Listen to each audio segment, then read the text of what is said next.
Ay, fake news yun, fake news. Check natin kung talagang totoo. Oh.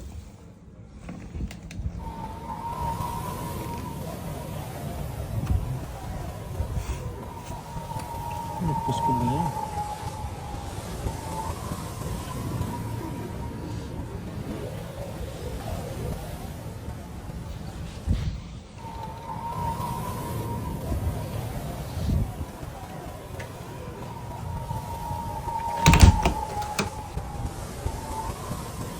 Rig bagi tobeng. Tapos tiga po. Sulong laban, huwag pupuro. Pakinggan sa iyong puso ang sigaw na dati